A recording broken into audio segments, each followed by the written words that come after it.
कांग्रेस कह रही है कि हिंदू भाजपा में चला गया, मुसलमान सपा में चला गया, इसलिए ऐसी स्थिति हो गई क्या?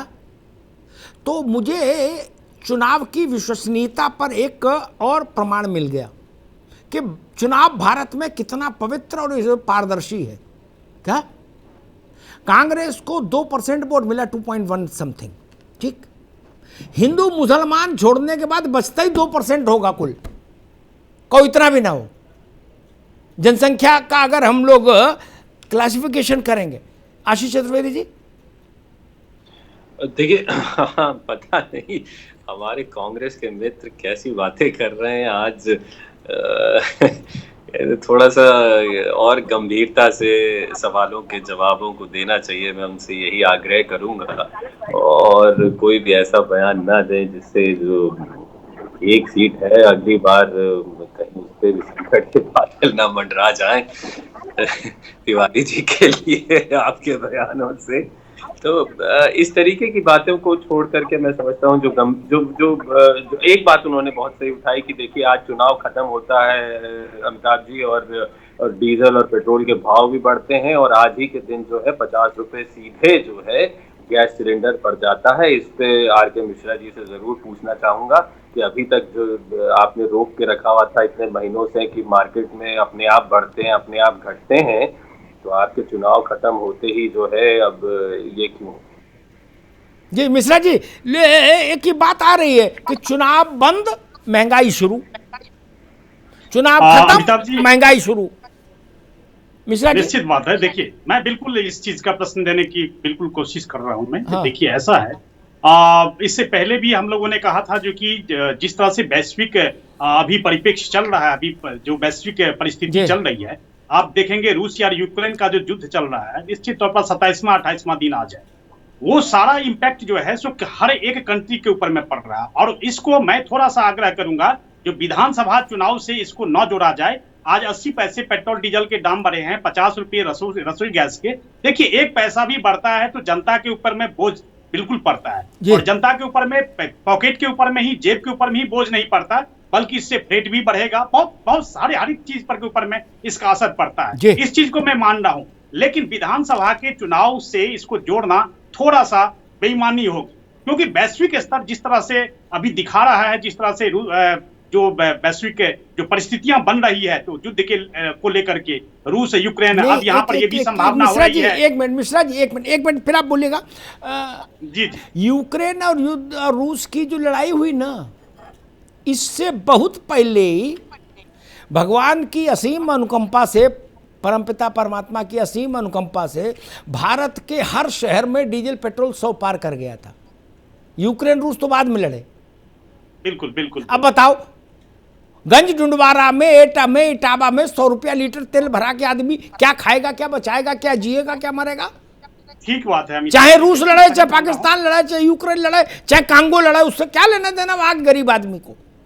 वो तो गया काम से। इस चीज को मान रहा हूं, बिल्कुल मान रहा हूं। मैं कह रहा हूं एक पैसा भी बढ़ेगा तो हम सब के ऊपर में इस तरह के बोझ पड़ते हैं, और ये बिल्कुल सही नहीं है। लेकिन कुछ ऐसी परिस्थितियां होती है, जैसे अगर विधानसभा के चुनाव से अगर जोड़ेंगे, जो इस वजह से रुका हुआ था, और अब विधानसभा चुनाव खत्म हो चुके हैं, उसके बाद ये बढ़ोतरी हुई है, इसको ये थोड़ा सा बेईमानी हो गया। हमें हर एक पहलू को देखना चाहिए, हमें हर एक विषय को देखना चाहिए।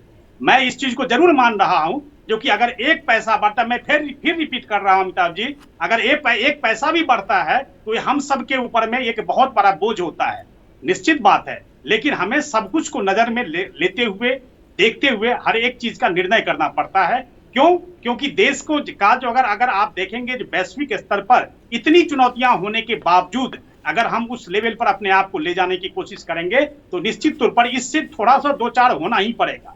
तो इसलिए हम लोगों को थोड़ा सा थोड़ा मामला नहीं भैया मिश्रा जी, थोड़ा नहीं, थोड़ा थोड़ा करके कमर दोहरी हो जाती है। मसला ये नदवी साहब कुछ कहना चाह रहे थे? सर इंतजार कर रहे थे, पहले जो रेट बढ़े थे ना युद्ध से पहले, तो इनको पता था कि युद्ध होने वाला, इसलिए रेट बढ़ा दिए थे ताकि बढ़ाने में ज्यादा दिक्कत ना हो एक साथ एकदम इतना सारा। ठीक। चलो ठीक है ठीक है ठीक है भाई, बड़ा मुश्किल। आशीष चतुर्वेदी, बीजेपी कह रही है कि ग्लोबल परिस्थितियां कई बार ऐसी होती हैं जिनके इम्पैक्ट से कोई देश बच नहीं सकता, तो बियर विद अस टाइप का मुझे भाव लग रहा है कि भाई हमारे साथ थोड़ा सही है।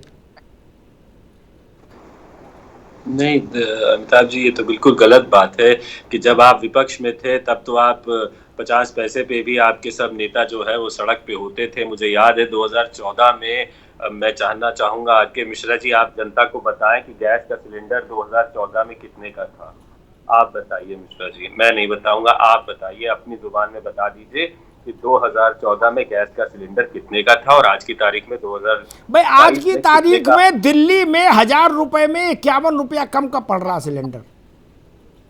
जी 949 या कुछ ऐसे ही। हाँ 949 ऐसे ही हो। मैं आशीष जी की बात का जवाब देना चाहूंगा। हाँ। देखिए, हमें दो आईने से नहीं देखना चाहिए। अमिताभ जी, मैं थोड़ा सा 10 सेकंड लूंगा, ज्यादा नहीं समय लूंगा। हमें दो आईने से नहीं देखना चाहिए। अगर आप या हम देखेंगे, अगर नेहरू जी के समय में अमेरिका और उत्तर कोरिया में अगर कोई इंसिडेंट या घटना घटती थी तो भारत के महंगाई के ऊपर में असर पड़ता है। आज अगर रूस और यूक्रेन में युद्ध चल रहा है तो क्या भारत के ऊपर में कोई प्रभाव नहीं पड़ेगा? पहली बात। दूसरी बात यह है जो कि जब चुनाव हो रहा था उस समय में हम लोगों ने क्या एक माहौल, विपक्षियों ने किस तरह से माहौल बनाया था, जो 12 से 14 रुपये आप देखिएगा पेट्रोल डीजल के दाम बढ़ेंगे, लेकिन आज 80 पैसे बढ़े हैं। तो सरकार ने इस संवेदनशीलता के साथ ये निर्णय बिल्कुल मुझे लग रहा है, जो हर एक चीज को ध्यान में रखते हुए वो उन्होंने जो जिस तरह से 80 पैसे की मात्र बढ़ोतरी हुई है, मैं अभी भी एक्सेप्ट कर रहा हूं। जो 1 पैसा भी बढ़ता है तो हम आम जनता के ऊपर में इसका बोझ पड़ता है, लेकिन 80 पैसा और कहां 12 से 14 रुपए। एक सिलेंडर कितने का था? आपसे सवाल ये था कि 2014 में कितने का था? देखिए आशीष जी, ऐसा है, हम चार्ट लेकर के तो बैठे नहीं है 2014 में क्या सिलेंडर था या 2022 में क्या है। आपकी जुबान मैं आज चाहता हूं। नहीं, आप सुनिए, मैं मात्र आपको तथ्य बता रहा हूँ। आशीष जी, मैं आपको तथ्य बता रहा हूँ। आप क्योंकि मैं कह रहा हूँ 2 आईने से नहीं देखें। आप घर पे ही हैं, आप आईने से नहीं देखें, वो आप बता देंगे आपको। मैं कह रहा हूँ आशीष जी, मैं 2 आईने से नहीं देख रहा हूँ। आप घर पे ही हैं, भाभी जी को आवाज लगाएं, पूछ ले 2014 में कितने का था। मैं कह रहा हूँ आशीष जी, मैं मात्र विषय पे जाना चाहता हूँ। मैं कह रहा हूँ ये 2 आईने से कभी नहीं बाहर जा रहा हूँ। गैस सिलेंडर का दाम पूछा।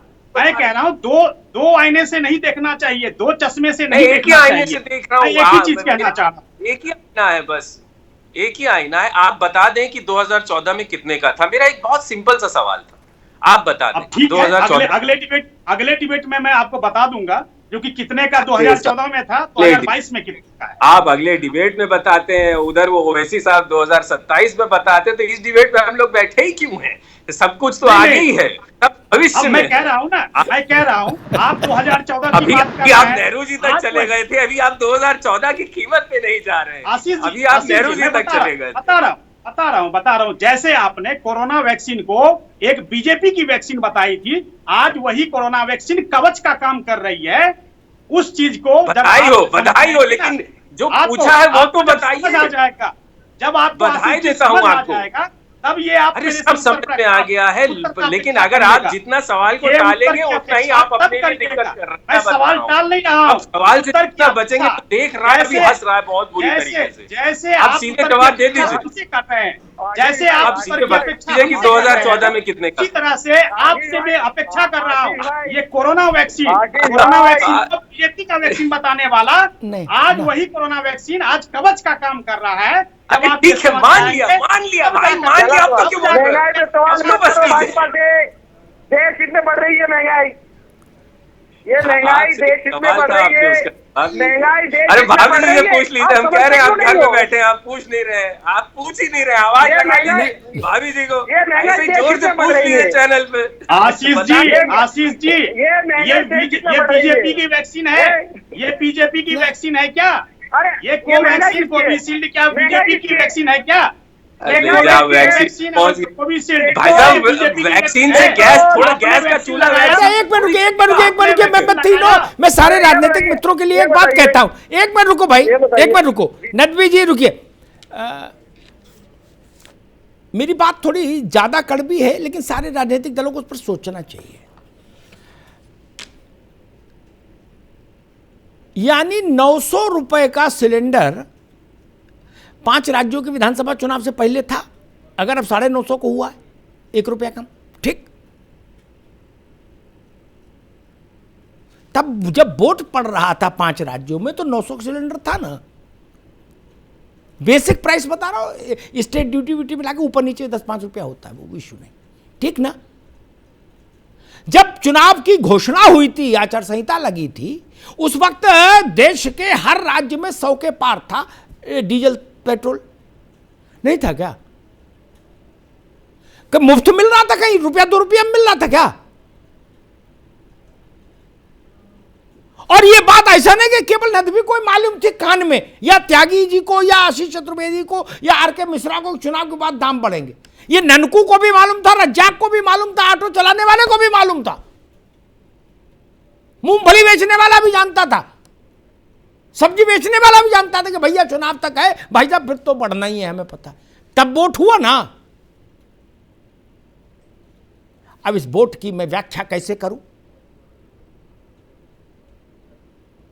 2 व्याख्याएं हो सकती हैं सिर्फ, जनता बीजेपी के साथ एक व्याख्या, या विपक्ष अकर्मण्य है और विपक्ष को जनता इस लायक नहीं समझती कि उसको अपना भरोसा सौंपे, बीजेपी से नाराज हो तो भी।